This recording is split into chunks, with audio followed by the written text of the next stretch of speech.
isang mapagpalang umaga mga busing.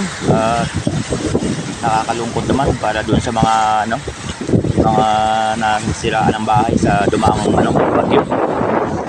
Ganoon talaga pagkalikasan ng dumaan sa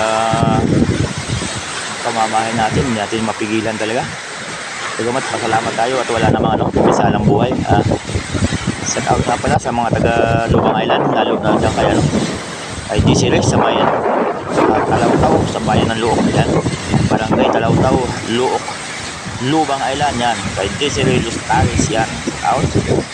Thank you po sa inyong mga panonood ng video ito. Welcome po and God bless.